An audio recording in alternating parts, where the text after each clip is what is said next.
USA, they need whoever's coaching the Baltimore Ravens because they are trash out there. That is horrible. They lost to who? Germany? Hey, listen, Dennis man. Schroeder, who lost 75 million? Dylan What the hell Brooks. is going on? Who? Oh no, Listen, Canada. man. My bad. I thought it was Germany. I'm Yeah, sorry. no, They lost to Canada. Germany, and then they lost to Canada in the bronze placing. Yeah. RJ and them, Dylan Brooks. Listen, Dylan man. the villain. Oh, That bro, you shit want is to get some off your embarrassing. chest? That shit is embarrassing. Listen. A 40-piece chicken nugget with fries on the USA is crazy. That's embarrassing. Embarrassing. When Listen, we man. start, please, what's embarrassing about it? What is embarrassing about it? Why should they be embarrassed? I think you've got to take a certain level of pride when you go into these kind of games. And I don't think that those dudes were walking around with a certain level of pride, a certain level of ego, a certain level of we playing and representing for the United States. We're going to come here and really remind y'all that this is who we are. We run this basketball. We run this basketball shit. And the guys that they sent over, I don't think that you giving that impression that we run this basketball shit. You said the impression that you give the rest of the country, I mean the rest of the world, right? When you send that team over, is that we don't respect y'all. That's how it looks. That's how it's looked at. Germany, Canada, Slovenia, Spain, Italy, all of these teams, you gotta, if you send in the guys that we sent over, I almost gotta take that as a slap in the face. It's almost disrespect. Like, okay, so you're not gonna send the A game. You're not gonna send the top dogs over here. You're gonna send these guys, or we're gonna kill them. We're gonna kill them. So for me, I don't even know if it's really more so about the USA as it is the rest of the world took offense to, okay, y'all still gonna roll out this C team. Okay, we're gonna kick y'all ass now. Listen, man. Flea, what you just said was great, but I'm gonna take it a step further. Mm-hmm. And like I've been saying it, these guys are great. They just not great enough. Mm-hmm. Including Brunson, because everybody know I'm a Knicks fan, so they think, I don't put Brunson into that mix. No, he gets put in that mix. When I say guys are not ready to make that leap, it doesn't mean that they're not great. It doesn't mean that they're not on the path to superstardom. But right now, none of them is ready to take that leadership part. None of them is ready to jump into superstardom. And this shows. This is why you need Tatum, Booker, Donovan Mitchell, De'Aaron Fox. Those guys are a tier above the guys that's there now. The Ant-Mans, the Brandon Ingrams, the Brunsons, the Mikal Bridges, the Reeves. If we really think about it, those guys are just starting to come into their own. Remember, Ant-Man is young. To me, of course, he's the best on that team. To me, he is the next superstar. Maybe another year or two, then he'll be ready to take that role. But think about it. He just started being that leader on his team. People can say if they want about Cat, but 2 years ago, maybe even last year, that was still kind of Cat's team. My opinion. You have Brunson. He just got into that role, even though it's between him and Randall. Brandon Ingram, that's Zion. And then you got CJ McCollum, who might be the leader. Reeves, he over there with LeBron and AD. Mikal Bridges, let's be realistic. Coming from Phoenix, going to Brooklyn. So my point is, none of them dudes was the stars of their team, wasn't the leaders. So to expect them to come over and play for the FIBA and do that, I feel we are wrong for even allowing that team to happen like that. I agree with that. Yeah, so it's like, listen, you got to have some incentives for the guys that we know should be out there. Should some of those guys be on the team? Ant-Man, Brunson, Bridges, B.I., yeah, they should be on the team. But some of them should be coming off the bench. Our starting five should be Fox, Tatum, maybe Brown, AD. Come on, man. So, Adam Silver, the NBA, we got to get it together because let me just make a comparison. That's almost like we say Nas, Jay-Z, Jadakiss, and those guys are the greatest rappers of all time, and we have a battle with, let's say, London and they put out their drill guys, and we put up some of the new guys, and they get their boots smoked. But we supposed to be the best in hip hop or the best in whatever. No, if we not sending the best, don't do it. Yeah. Don't do it. So to me, it's a bad loss. And what makes it worse, and I'll let you go, Fabian, Fleet is back-to-back losses. Mm-hmm. You understand what I'm saying? Yeah. It's so, and hold on. And you know the who game don't get went into overtime. Right. But hold on, Fleet. You know who don't get no smoke? Steve Kerr. Who's on that coaching staff? Kerr, Steve Kerr. Lou. And my man from Miami, right? And Spo. Yeah. Listen, three of the best coaches in the league. Listen, what y'all doing over there? So, you know, what you said, Fleet, was perfect. We got to be embarrassed. And I'm going to be honest, hopefully with Ant-Man and these guys, this will motivate them. So when they go into the season, they all take that next leap. But it proves my point to me. Them guys ain't ready to make that leap. I'm sorry. I don't want to hear none of the BS people is going to try to sweep this under the rug. You cannot be the greatest at something and you lose back-to-back to R.J. Barrett and Dylan Brooks. No disrespect to them, but people were just saying Dylan Brooks don't even belong in the league. Mm-hmm. And you know the things we hear about R.J. Barrett. Mm-hmm. You cannot lose to them and then let Dylan the villain give you a 40-piece nugget. We in trouble. Listen, you know I love Dylan the villain. I don't care what anyone says. He's been getting on Luka Doncic's nerves. That guy's making a name for himself. I respect what he's done for himself. I'm kind of rooting against the Grizzlies because this guy, he just went out internationally and just getting people's nerves. He's like, oh, he don't talk like this when he's in the States, or he don't act. He acts different. Like, yeah, this is how you're supposed to act. Prideful. Dylan the villain, no matter where he's at, Memphis, Boston, yeah, Czechoslovakia. Apparently, he's still Dylan the villain. He doesn't care. Where was that guy for the USA team? Absent. Good point. None of these guys showed any pride like that. Jalen Brunson should be ashamed of yourself. You should be ashamed of yourself. You gotta stay out of the sights in New York City for a while because we're gonna talk trash to you, bro. Don't do it to yourself. All these guys, Ant-Man, I'm gonna have to have a retraction, AllBall. Flea ain't gonna like that. Look at Flea's face over there. I'm staying out of this, bro. I was nice and cordial. I'm staying out of it. No. You cannot be Eric Spoelstra. Ty Lue's already on the fence about being regarded as a great coach. That's been an argument for the last year or so. And Steve Kerr, he's amongst the coaches right now. He's one of the better coaches. None of these guys can say that. Hey, Flea, can I say? Hold on, Fabe. I'm gonna just say something. Let Fabe go. I've been saying this, and this will start a whole argument, but I just want you to understand I've been saying this. He's a little overrated. I've been saying this. Who's the best coach in the league right now? Too. Eric Spoelstra, by far. For what he has to deal with, by far. That roster, what he does with that roster for the last 4 to 5 years, it has to be Spoelstra. The top three coaches.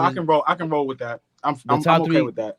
I think for me, with who you can't argue with is Spoelstra, Popovich, and I always call him Jim Carrey in Indiana. I keep calling him. You gotta put Steve Kerr in there, bro. He won a chip Steve last Kerr year. Is not in that. No, I'm sorry. Yes, he is. I'm sorry. No. Yes, he is. No, he's not. No, he's not. He has yet to be proven. Phil Jackson wasn't proven until he left. That the same exact conversation we were having about about Steve Kerr right now, we had about Phil Jackson until he left and won with Kobe and them. That's part of the reason why he did all that. He's like the Deion Sanders of coaches. I'm gonna go where I'm gonna win at. That's what he does. He won with the Knicks with a loaded team with the Knicks when he was playing for the Knicks. Phil Jackson did. He won with the Bulls when they were loaded. He knew what he had over there. He went and coached Kobe and Shaq. Whoop-de-whoop. Not impressed, Phil Jackson. Steve Kerr, do it without the best team of his time. You have the damn near the best player that fits this era best. That's a different argument. That's a different argument. It is a different argument, but now you have a bunch of Golden State fans. Hold on. You have a bunch of Golden State fans who have argued against us this entire time. A lot of them are saying, yo, he's kind of overrated. He messed up this, that, and the third. And I don't watch every game in, game out the way they do. And they're saying, like, yo, he misses up on rotations. If it wasn't for a pick and roll for Steph Curry, what does this guy know? A lot of them say this. Imagine a Golden State Warriors fan fixing their mouths to say Steve Kerr is overrated. You niggas ain't won shit in years, and you fix your mouth after winning 4 championships to say the head coach They completely changed that offense. That offense was slow. That offense was dormant. That offense, they weren't utilizing all their players correctly. He's the one who said, yo, David Lee, sit your ass on the bench. Draymond Green, you are a starter now. Like, he tweaked a lot of shit that created a lot of space for them. The only thing Mark Jackson did was that dumbass elevator play, and y'all know what it looks like. That dumbass elevator play that just got Steph Curry an open three. It didn't get nobody else open looks. It just got Curry open looks. Like, cut this out. Steve Kerr is a damn good coach. He proved that, especially over that 22 chip. When they won 2 years ago in that championship, he proved that he knows how to coach. That those two back-to-back championships they won with Kevin Durant, you got to be able to coach. You got to be able to manage egos. That's difficult. That's not easy. We try to say Phil Jackson had great players. He had great players, but you got to be able to manage people. That shit ain't easy. Same thing with Riley. Like a lot of these guys get credited for. Go ahead, Fabian. Well, credited for what? For no. Whoa. Pat Riley's not in the same conversation as Phil Jackson. Stop that. He went from the Lakers. Yes, he won with the like 4 chips with the Lakers. The fifth one was the other guy. I forgot his name. Westhead. Then he went with the Knicks. No, they didn't win, but he made them great. He kept them great. Went to Miami, and again, greatness follows him. That's not an accident. Steve Kerr has yet to do that. It happened with, I keep forgetting his name from Indiana, damn it. But you got him. Carlisle. Carlisle has been great everywhere. There's not a place where he hasn't been great. Detroit, the Pacers twice, Dallas. Spoelstra, same thing so far. Dallas grossly underachieved on many occasions, and they get that swept under the rug. And Carlisle doesn't get his feet brought to the fire because he won a championship in 11 and beat Braun. But they don't want to talk about all the other failures that he's had as a Dallas Mavericks coach, having great teams. They wasn't always in the cream of the crop. They wasn't always 1, 2, 3 coming out of the West. They wasn't always in the Western Conference Finals when he was coaching them. That's not true. Okay, real quick. Who are all these coaches that do that? The guys with the best, with the top tier cream of the crop players. But Fabian, don't forget Steve Kerr, when he got to Golden State, he was the one that convinced Iguodala to come off the bench, and that changed the whole dynamic of the Golden State Warriors. What I'm saying is you cannot say who's the top 3 coaches in the NBA today, and his name is not in it. Now, if you have them 3, or let's just say you may have them 4, but you got a third one that maybe you personally like better, I'm not going to argue that. But to say he's not in that conversation for today, that's wrong. That's wrong, bro. He can clearly he's in the conversation. We're having one. There's 3 people here. We're having a conversation about him being in it. For me, it's a no-brainer. There's no way that he's been proving himself 2 decades in. He hasn't had different versions of his team. So right now, give me your top. He's had several different versions of his team. Who? Kerr. He had to wait till everybody got hurt and they traded for Andrew Wiggins. Anyway, it's really around Stephen Curry. That's what it's about. To me, again, what has he done for the USA team? What did he do? I don't want to hear this. They didn't have enough talent. They had enough talent there. What was he doing? Where's his pride at? That's crazy. That's crazy to me. How can they not have enough talent? A lot of those players were their second or the second best players on their team, maybe the third best players on their team, maybe guys that are just straight up role players. Like some of them were specialists. Like there's no stars on that team aside from Anthony Edwards. Nobody else on this team that they brought to FIBA is on their team back in the States a star. None of that. Not even Ingram. So bad enough for you not to qualify for a medal? That's crazy. What are we talking about? No, I can say they got the bronze medal. Nah, they got, and it was back-to-back games, 3 out of 4, as Beloved just pointed out eloquently so in the comments over there. So no, don't tell me. And he's supposed to be the motivator. This is exactly what the Warriors fans complain about. Outside of these same pick and roll plays you do with Steph Curry, what do you do? Period. That's all. And it maybe, of course, it's hyperbole because they just lost in the FIBA with this FIBA tournament, but this is unacceptable. And, there's been whispers the whole time there in FIBA. Brandon Ingram not happy with his minutes or whatever it is. That's your job to figure that out. How come Coach K doesn't have any of these problems? Come on now. This is Steve Kerr's first iteration of coaching in FIBA. Like what in the worlds? What are you talking about? You act like he has a laundry list of opportunities that he's had to coach in this type of setting. Popovich did it a couple years ago, and before that, K was doing it for the last 50 years. I'm being facetious, but y'all know what I mean. Like Kerr, this is Kerr's first time. Like cut it out. Well. You know what? I get it. If you want to hold this against Kerr, I have no problem with that. But I'm not going to agree with that. He's not at least top 5 coaches probably in the last, let's say, 5 to 10 years. Like I said, he got 4 chips, been to the finals, maybe 5, 6 times in the last 10 years? 2.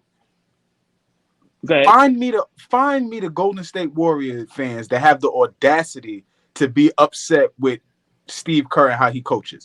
Find me those niggas. That's insane to me. But just in totality, everybody has to take blame for this FIBA thing. Yeah. All the way up, all the way to the bottom, from the coaching staff all the way to the players, and they should be embarrassed. And this is when you get yourself something into that you don't understand. This is when a lot of guys may say, "Yeah, I'm good," or this is when you know how a play may complain about, they not getting enough money, or they want to be the face of a team, or they want their own team. This is what happens. They not ready. They not ready. You have to know who you putting out there. You have to know who you putting out there. And like you said, Fleet, that was a great point. A lot of these guys are second and third options on their team. Mm-hmm. And I told Fish this on the live the other day. I'm trying to tell you, a guy like Brunson, nobody on that team may feel like they don't have to defer to anybody. There is no Kobe on there. There is no LeBron and no KD. So you may have a BI going defer to Ant-Man. Wow, I think I'm just as good. Yeah. You got Brunson going defer. I got to the second round. I'm the face of the Knicks, 5th seed. But so that's also a problem as well. Hey man, listen, it's just an embarrassment. You can't lose 3 games, and especially back-to-back games like that. I don't like that. It's just no good. And everybody needs to be held to the fire. Everybody. And whoever Grant Hill, who put this bum ass team together. I was just about to say that. Too. For real. Man. Wow. All the way from the top. Real talk. I didn't know Grant Hill was. I saw him there a couple of times. By the way, this is the first time. 1989 was when FIBA started allowing the professionals to play in FIBA. Before that, the amateurs, the college players, they would dominate so greatly until Yugoslavia and I think Yugoslavia and what have my notes, and so the Soviet Union, they started catching up, and that's when they invited the NBA players over there. So this is the first time that they've really taken a leap. The international players have. Well, maybe the second time if you count like 20 years ago, Manu Ginobili and Dirk and them were showing out because Manu Ginobili won the gold medal that year. But this is legit the time we were like, wait a minute, the world has really caught up since the NBA has participated in FIBA, in the FIBA World Classics now. You agree with that, guy? I don't like Kerr saying this ain't 1992 anymore. I hate it. I don't like that too. I don't like that, Fabian. You know why I don't like that? Because now it's almost like you conceding to say that the world has caught up, right? You conceding and saying, hey, fuck it. The world's caught up. We just not head and shoulders better than the world anymore. And that's bullshit. That's bullshit. Roll out the best team. The best team. And then we'll see. We'll see. Right? Now, and then we'll see what we're talking about. But don't roll out a subpar, a mediocre team and then say, oh, this ain't 1992 anymore. In 1992, we had the best of the best on the floor. The best of the best. So, yeah, I don't know. Listen, this is why I used to always say this. This is why Luka say we soft. Well, he didn't say we soft, but he say it's easier. The new style of play makes a lot of our NBA players lazy. That's a fact. Everybody settle for threes. There's no physicality. There's no competitiveness. And if you think Luka, Giannis, Joker, and all these guys, they in the league with us. They talk. They see what's going on. It's sweet. It's sweet. It's no fear. Yo, man, you got to remember back in them days, them dudes feared us, bro. I don't care how good they was. Scared. Now, they think they on your level. Man, it's bad. And it goes all the way, like I said, from the coaching staff down. And I'm gonna be the first to say, Grant Hill, I'm mad at you too. The good guy Grant Hill that nobody critiques, that nobody think he can't do nothing wrong. You put this bum ass team together. Come on, man. Come on, dumb shit. Yeah, it's not a good team. It's not a good team, and we should definitely be embarrassed. Definitely. I was gonna go a different route, but I think